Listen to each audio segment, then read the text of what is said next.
11월 29일 월요일 오늘의 주요 뉴스입니다. 가평군의회 전반기 의장 등이 업무 추진비를 사용하면서 특정 식당만 집중적으로 이용한 것으로 나타났습니다. 또 1인분에 몇만 원씩 하는 값비싼 음식점만 주로 이용한 것으로 드러나 의정 활동보다 입맛은 고급으로 변한 의원님들의 백태를 고발합니다. 미등록 다단계 판매 조직을 만들어 회비 명목으로 50억 원을 가로챈 일당이 적발됐습니다. 가상화폐 불법 다단계 함정을 보도합니다. 남양주시가 경기도의 기관 경고와 공무원 16명 징계 요구 처분을 취소해달라는 내용으로 수원지방법원에 행정소송을 제기했다는 소식, 현장 취재에서 자세히 보도합니다. 일요일인 어제 가평군 문화예술회관에서는 2021 럭셔리 브랜드 모델 어워즈 행사가 열렸습니다. 군민 화합에 장유된 어제 행사를 정리했습니다. 이상이 오늘 전해드릴 주요 뉴스입니다. 여러분 안녕하십니까, 정현수입니다. 민선 7기 가평군의회 전반기 의장이 유령 모임과 인원수 부풀리기 수법으로 의회 판공비를 쌈짓돈처럼 사용했다는 의혹으로 비난을 받고 있습니다. 이런 가운데 판공비의 대부분이 특정 음식점에서만 집중적으로 사용한 것으로 밝혀져 형평성 논란이 예상됩니다. 그런가 하면 가평군의회 전반기 의장과 의원들이 의정 활동을 한 것에 비해 입맛이 고급화된 것으로 나타났습니다. NZ뉴스와 브레이크뉴스가 가평군 의회 전반기 업무 추진비 사용 내용을 분석한 결과 이 같은 사실이 확인됐습니다. 지난 2018년 10월부터 2020년 10월까지 2년간 당시 군 의장과 부의장이 사용한 카드 내역입니다. 의회 의장과 부의장 등이 가장 많이 팔아준 식당은 우담골이라는 곳입니다. 2018년 9월부터 2020년 9월까지 총 28차례 이용했습니다. 그리고 총 890만 원을 팔아줬습니다. 갈 때마다 업무 추진비를 평균 31만 5천 원씩 지출한 셈입니다. 또 축협이 운영하고 있는 한우 명가에서도 2018년 10월부터 2년간 모두 18번 이용해서 860만 원어치를 팔아줬습니다. 한 달에 한 번꼴로 이용했고 평균 48만 원어치씩 고기를 먹은 것으로 나타났습니다. 그 다음으로 단골로 이용한 식당은 늘봄이라는 곳입니다.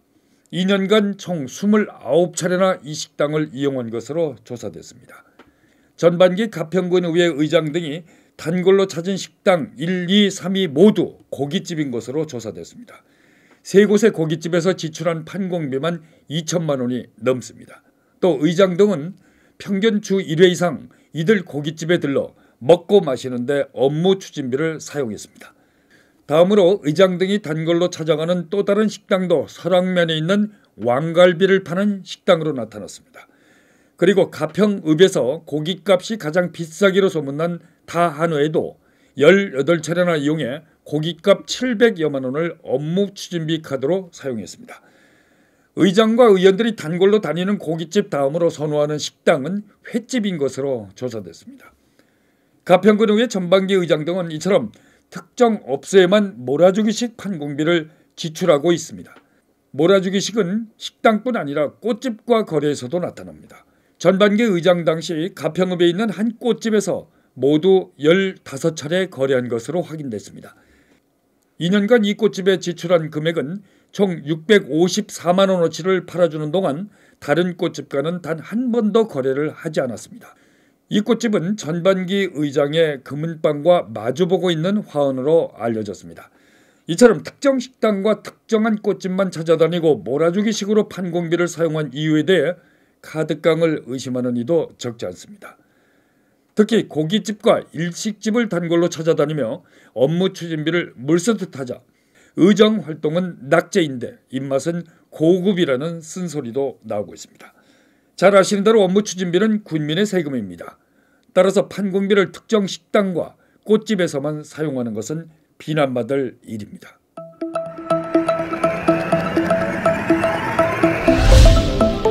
경기도 사법경찰단은 오늘 미등록 다단계 가상화폐 등 불법 다단계 판매업체 수사 결과를 발표했습니다. 특사경 김영수 단장은 지난해 10월부터 11월까지 기획수사한 결과 모두 3개 업체에 총 30명을 적발했다고 밝혔습니다. 2020년 10월부터 수사를 착수하였습니다.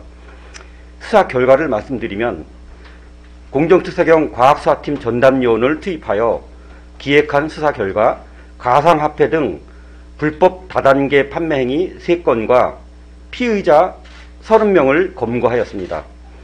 검거된 일당들이 벌어들인 부당 매출은 2,300억 원에 이릅니다. 방문 판매업을 가장한 다단계 판매를 하거나 불공정 거래로 소비자에게 피해를 입히면서 2,260억 원의 부당 매출을 올리기도 했습니다. 특사경이 밝힌 가상화폐 등 불법 다단계 판매 수법은 재테크 모임과 휴대폰, 마스크 대리점권 등을 미끼로 그 종류도 다양합니다. 회원들에게 휴대폰, 마스크 대리점권과 같은 고수익 사업권 부여와 고액의 수당 지급을 미끼로 이들은 또 방문 판매를 가장한 미등록 다단계 판매업체를 만들어 화장품과 건강식품 등을 미끼로 거액을 챙겼습니다. 다단계 판매업자로 등록하지 아니하고 사실상 가상화폐를 통한 금전만 거래하면서 43,000명의 회원을 모집 50억 원의 금전을 수취했습니다. 특사경에 붙잡힌 일당들은 또 학습지 판매 회사를 차려놓고 불법 영업을 하다 공정거래위로부터 모두 2차례 시정 명령을 받고도 무시하고 28,000여 명을 다단계 판매 조직을 만들어 모두 2,155억 원의 매출을 올렸다고 특사경은 밝혔습니다. 2007년과 2020년에 공정거래위원회로부터 미등록 다단계 시정 명령을 받았지만 미온적으로 조직을 개편하는 등 실질적으로 지속적인 전국 108개 지역센터 28,000명의 판매원을 동원하여 불법 미등록 다단계 판매 조직을 운영을 통해서 2,155억 원의 부당 매출을 올렸습니다. 경기도 특사경 수사 결과 가상화폐와 불법 다단계 판매로 피해를 본 사람들은 지인과 가족 등 사이로 얽혀져 있어 신고나 수사에 어려움을 겪었다며 경기도민의 적극적인 신고를 당부했습니다. 가상화폐와 불법 다단계 피해 신고는 아래 나오는 주소나 전화로 신고하시면 됩니다.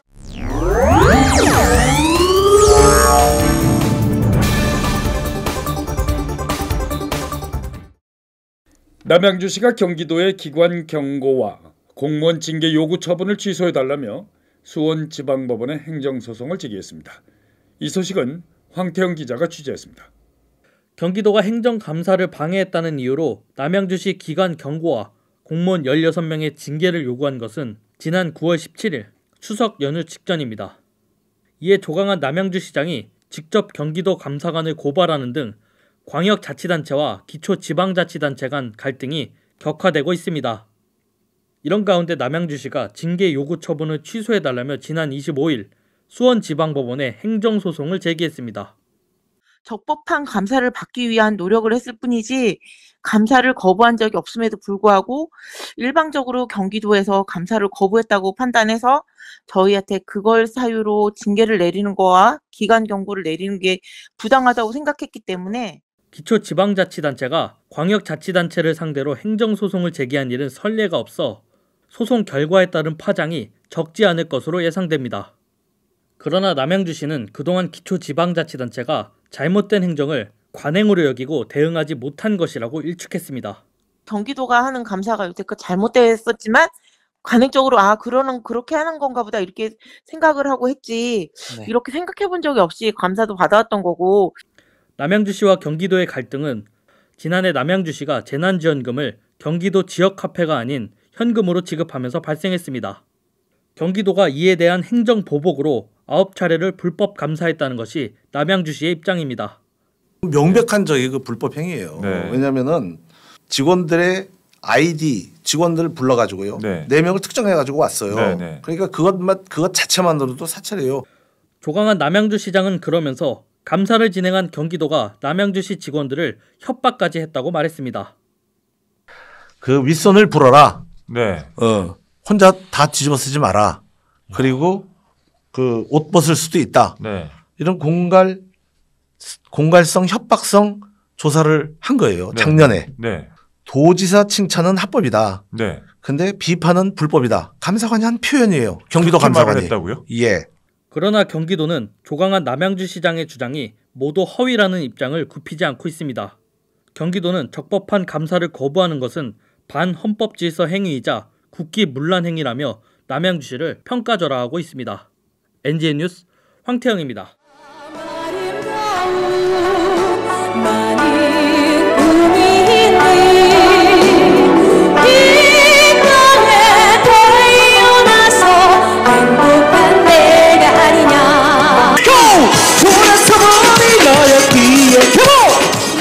신발을 꺼내고 우유 한 잔에 락앤롤 킹콩 드럼을 치고 시작 첫 번째 남자 고등학교 때 안아줄게 야구 시절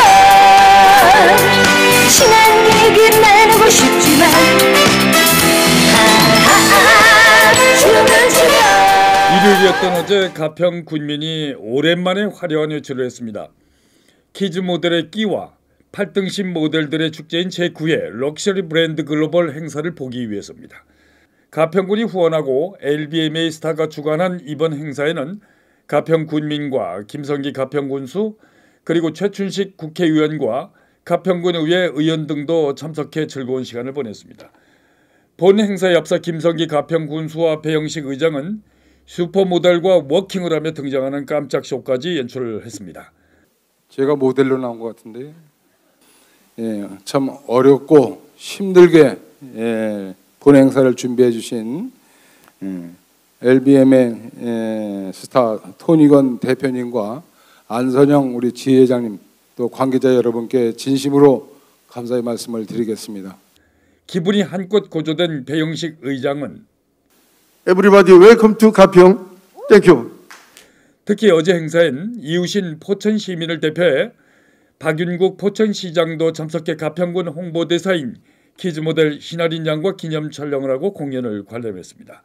이날 공연에는 식전 행사로 초대가수 현진영, 박상민, 빅마블, 이대원, 소연아 등이 출연해 분위기를 끌어올렸습니다.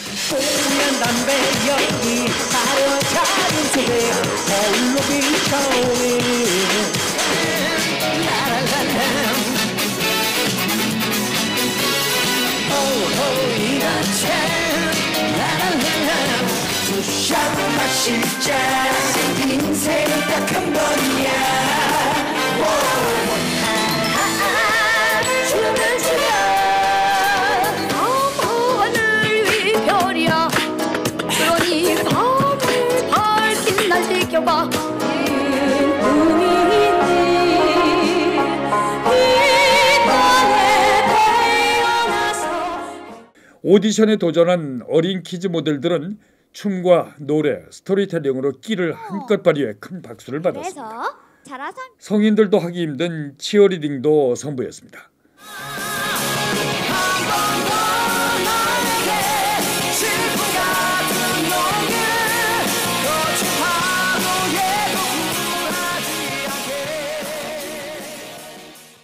가평군 홍보대사인 신아린 양은 가야금 연주로 오디션에 도전했습니다.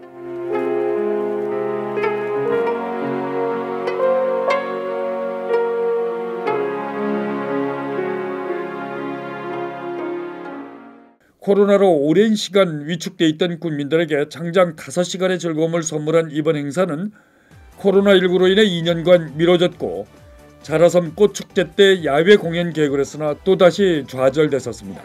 하지만 전야제까지 이틀간 진행된 이번 대회에 출전한 어린 꿈남들은 자신감과 즐거움이 가득했습니다.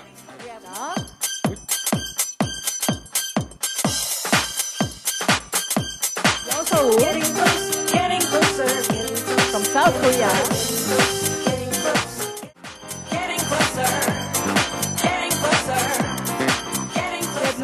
분야별 시상식을 끝으로 막을 내린 럭셔리 브랜드 모델 어워즈 꿈나무들인 키즈 모델들에게는 꿈과 희망을 그리고 프로페셔널 모델들에겐 기억에 남는 제9회 럭셔리 브랜드 모델 어워즈 행사로 다음을 기억하며 아쉬운 작별을 했습니다. 월요일 준비한 소식은 여기까지입니다. 날씨 전해드리면서 마치겠습니다. 고맙습니다.